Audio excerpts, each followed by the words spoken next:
Good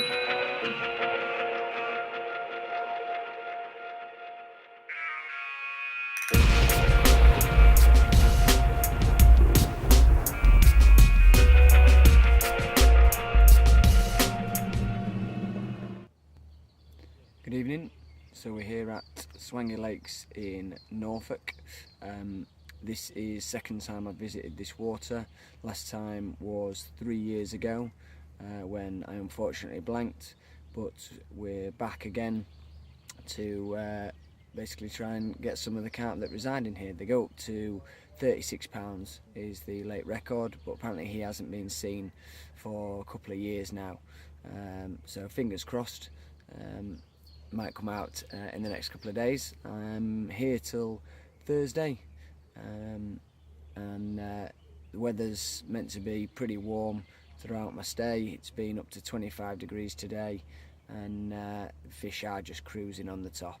So I've started off, I found a nice sort of silty area just coming towards me at just over 8 wraps. It's where it meets the gravel, so I've got 2 rods out on that, 4-ounce leads with 4-foot zigs on, and then left hand rod is cast out at 15 wraps, just to show him fish, just where there's been a big bank of them. And again, we've got that one at 4 foot. Oh, left hand rod is actually beeping, nice to see. I'm on a swim called Shallow Point. It's roughly out in front of me. It's sort of 6 foot going up to 5 foot in places, but it's a fairly uniform bottom, apart from just this little bit of silt that I found. So if I do want to feed on the bottom later on, I can, and I think that's probably where they're going to be feeding. There's 2 guys fishing round to the right of me. I think they've had 3 fish since I got here, and so you know they're on the take, which is good. But we're just going to see how the night progresses. Really, I'm gonna stick to the zigs for the evening. I think since it proved successful at on Manor on my last trip, so we're going to keep the zigs out for the night, and just hope that maybe we'll just pick off a few that are just staying in the mid layers. Lovely looking lake. It's around about sort of 3.5 acres in size. Its shallowest end, which is where Lily's swim is 3 to 5 foot, and it deepens right off to 10 to 12 foot at the bottom end. It's a good 3 hours drive for us, but hopefully it'll be well worth it. Break my duck on it this time. I have had a catfish from here on that first trip, but I don't count those as a capture. That's why I'm back to hopefully capture some of the carp. Throughout this video, I will, and I promise, to show you the lead clip system that I'm using, the zig rigs that I'm using, and how I tie those up, and basically just go through my setup with you as well.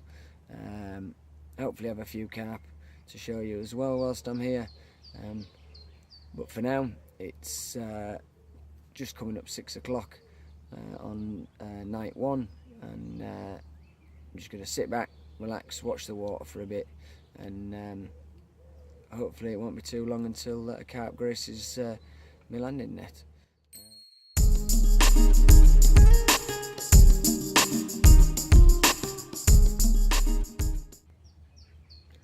So it's 6:45 now. Unfortunately just lost my first fish. Gutted, really gutted. Right hand rod tore off, and hooked into it, and it's just led us into a snag down the right hand side, so I've taken note of that, obviously. So I'm having to tie up a new zig rig for it, so I'm going to go through how I tie up my zig rigs. Very simple, I'm sure you all know how to do it, but for those who don't, I'm just going to show you how I tie up my zig rigs for when I'm fishing. So to tie up my zig rigs, I use the Zig floater line, £12, and for this I'm going to use one of the new Fox Fluoro Zigger liner sleeves. So we've got the pink Zigger liner there. This goes through the liner part first, and we're just going to thread this onto the line. And then I'm going to take my hook, and my choice is the Fox Armour Point. These are the straight point, so this is the SSSP size 7 straight point for my Zigs. This is a nice size hook, nice and sharp. No need to really sharpen them at all. I tend not to anyway. If they do sort of dull over, you can sharpen them. I do have the Jag hook sharpening system, which I can do. You know, if I need to touch them up, I can do. And I'm going to tie this on with a Palomar knot. So start off with, make a loop in your line. Okay, so you're making a loop as though you're going to tie like a hair loop, basically an overhand loop knot.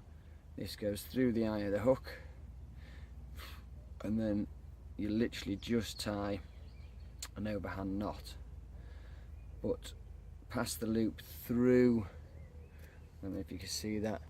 You're going to pass the loop through that loop as though you were tying an overhand knot, but without tightening it down. I'm then going to this loop here, I'm going to pass the hook through that loop there, and that's tying a Palomar. Wet it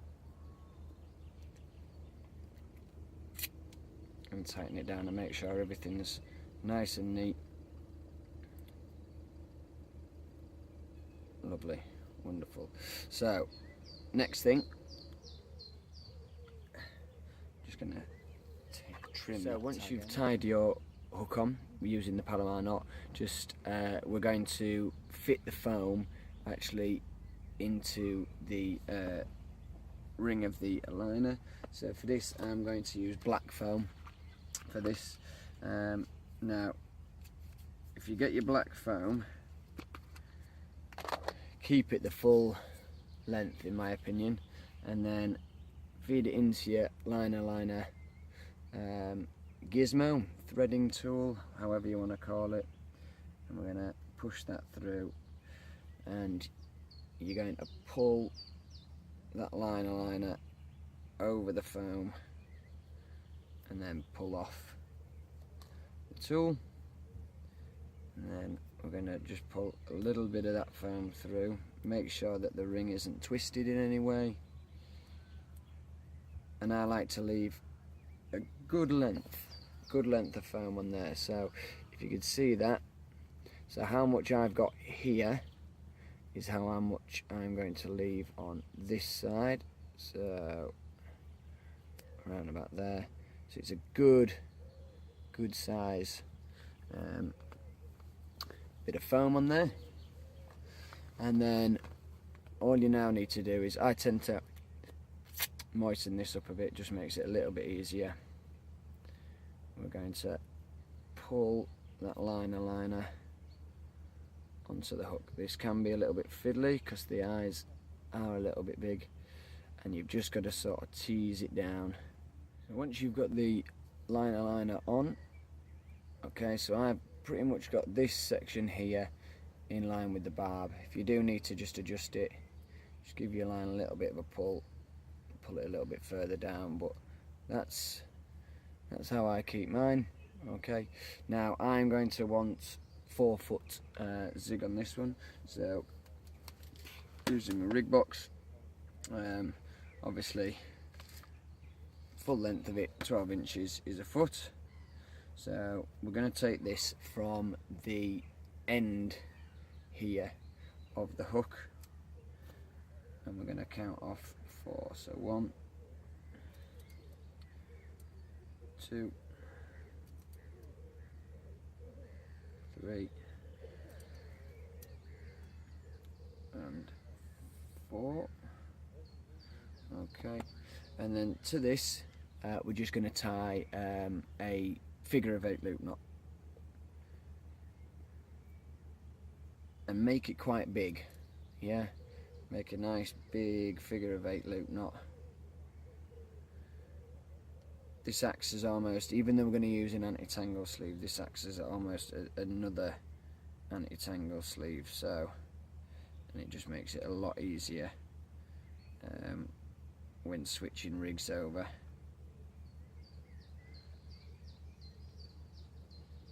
So through that goes, moisten it down.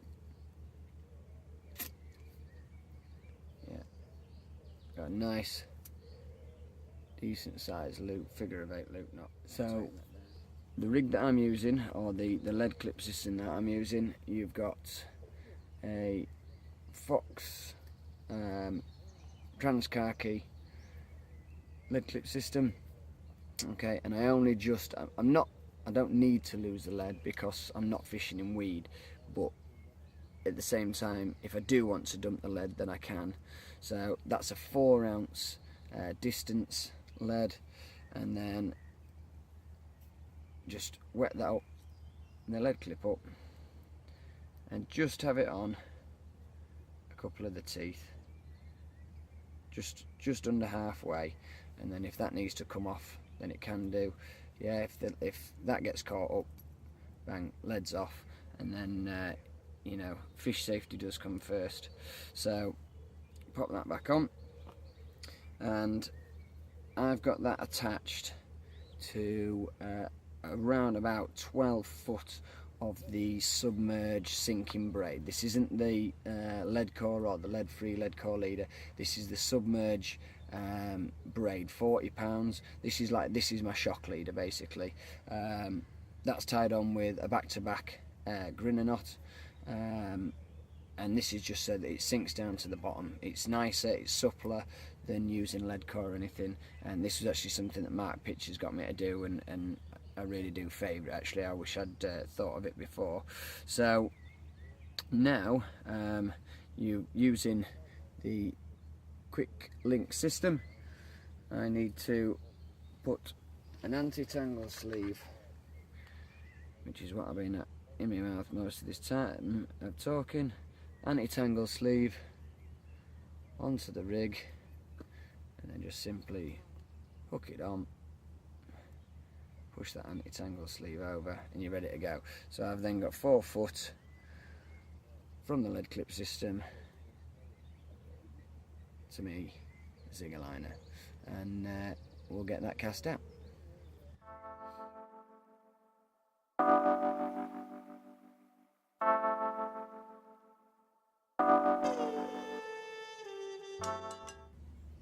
Good morning. So really good night last night. I got off the mark with a £20 8-ounce common. That was around about 10:30. Absolutely buzzing with that one. That was caught on a zig. I kept all 3 rods like I said I would on the zigs, and it'd only been in the water around about 10 minutes when it tore off, because I'd had a bit of a knock just shortly before. Recast the rod, and boom, off it went. That was on a 5 foot zig with black foam, black liner. So you know, it's great to see that you can still catch them on zigs at night time. Fortunately, I did pick up 2 of the resident moggies as well. One was mid double and one was a mid 20 at least, but they just went straight back. No pictures of them, but obviously I did take pictures of the common, so that'll get posted at the end of the video. So plan for today, it's a nice morning again, nice and warm already, so I'm thinking they're going to be back up in the top layers obviously, so we're going to stick to the zigs on 2 rods, but I am actually going to move over to the bottom on one of my rods, just something a little bit different for the night, because even though I'd caught on the zigs during the night, I think I want a bit of bait down there ready for the evening, just so that if some are moving to the bottom, you know, we might be able to pick some of those off. Sounds as though there'd been a few runs around the lake as well. Guy opposite me in Peg number 2 it's called. It sounded as though he had a few, and the 2 guys to the right of me as well, I heard them have a few runs during the night. So they're on it, they're on the munch, which is really nice.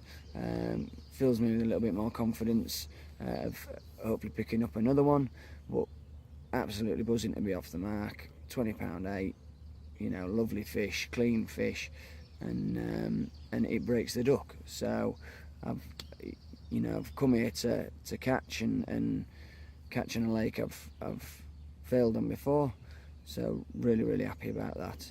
Anyway, gonna go and grab some breakfast now, have a coffee, get myself all sorted, and I'll catch up with you later on, and we'll go through the bait mix that I'm going to use for my spod, and I'll show you me making that up, and how I go about putting it in.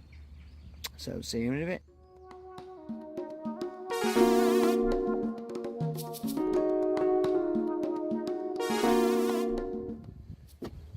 Right then guys, we're going to do my spod mix. Okay, so base of any spod mix, it's good old fashioned hemp. I want to make sure I've got a lot of liquid in there as well. Okay, so lots of liquid going on. I cook this myself at home, just taking out the star anise, that's what just gives it its aniseed flavour. To this I am going to add, no, I'm only making up one sort of batch because I'm planning on not putting a lot out. So I've got the sticky krill frozen boilies, they're going in whole, then a nice mix around. Okay, and then to soak up a lot of that liquid, I have boilie krill. Okay, these are shelf life boilies that I just crumb up at home before I come. I'm going to do 2 scoopfuls of that, make sure that's, and what will happen is the crumb will actually soak up a lot of that juice, and get really into those boilies as well. So you've got a fair bit of liquid in there still, whole boilies, crushed boilies, nice bits of chop, plenty for them to keep brewing around with. And then I'm adding 3 liquids. So the first one is the sticky aquamino. Usually if I was doing a sort of a full session, or the first part bucket, I would be doing double the quantity of this, but I'm not doing a lot, so I'm only going to use a small glug of the aquamino, and I've also got the pure krill liquid as well, so we're just keeping an eye on the water. Nice chug of that in, and then finally the cloudy krill liquid as well. That goes. So this is a real sloppy mix, but I'm making this up well in advance so that all that boilie can take on some of that juices. If it is a little bit too wet, you can add some more crumb to it, but I'm going to see how that goes. Okay, give that an hour just to soak in before I spod any out, and basically what you end up with is in there you end up with this really stinking spod mix which clouds up the water. Lots of hemp for them on the bottom, whole boilies as well as chopped boilies for them to root around on, loads of smell, and it's been a winner for me in the past. So you know, if you're struggling with what bait to use, I use sticky krill, and so far so good with it. Give it a go, see if it gets you some more carp on the bank.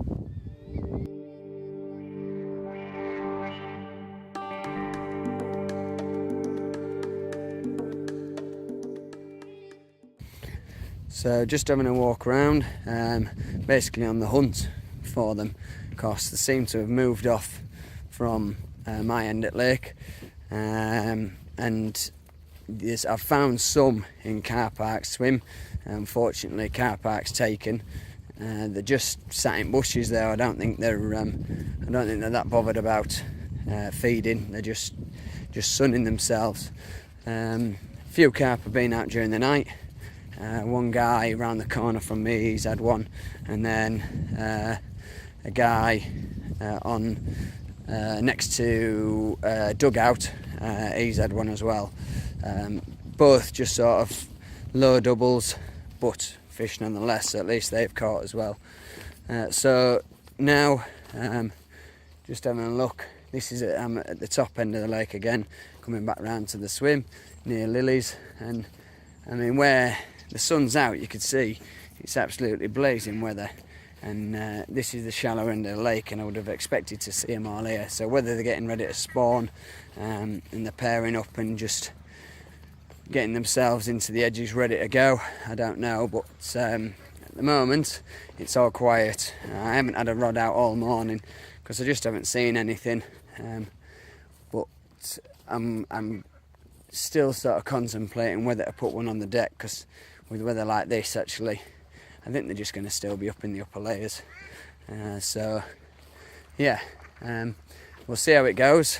Get back, I want to tie up some new Zigs, because the moggies, they messed them up last night, 2 of them anyway, and I'm going to tie them all up to 5 foot, because that's where it looked as though they were coming from, in that sort of late area of the water.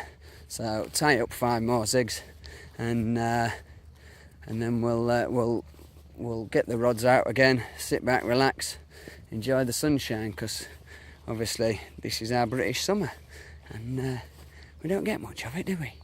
So speak to you soon.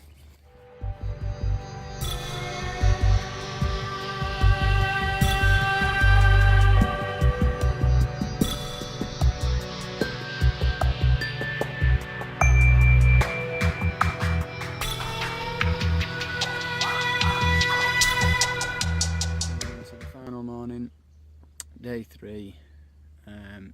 Nothing occurred during the night, unfortunately.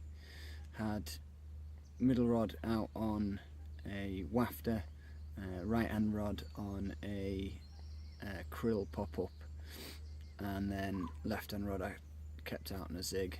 But unfortunately, now doing, been up since about 6 o'clock this morning watching the water.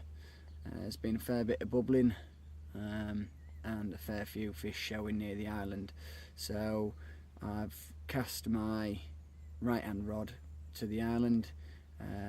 It's a good 90 yards, but thanks to Mark Pictures, that came with ease, and I've put the middle rod back out with a 4 foot Zig on. There's a few cruising in the on the top layers, but just whether they're not all the way up to the top, I just thought a 4 foot Zig might intercept them that way. I've still got the left hand rod on a 5 foot Zig, but it's a completely different day, much colder. Well, I say much colder, I mean we accept it. It's around about sort of 16 degrees, cloudy, overcast, perfect conditions really, slight bit of breeze on the water. So I've got maybe another 6 hours fishing, hopefully pick up something. It'd be nice to get another carp before I go. The island's looking good. There's still a fair few fish crashing. I've not put any bait out around it. I'm just fishing a single on reverse combi link. So fingers crossed that a carp will come across it and pick it up. It's just a waiting game for now really. I've done everything I feel I can. There's fish back down this end again, which is nice to see, because they did move off yesterday. And so yeah, just going to sit back, keep my eyes on the water, and hopefully I'll be able to get a video of a carp on this one to show you guys. But as it is so far, nice trip. The carp was obviously great, broke my duck on the water. It is a very nice complex, very nice water. There's 2 lakes here, I'm on the larger lake. This was the one that I'd blanked on a few years back. There is a smaller lake, carp up to £26, Simon was saying to me last night. So maybe another trip down some other time. Maybe we could just go fish the small lake, see what that one's doing. But for now, sit back, relax, have a coffee, and just keep enjoying it.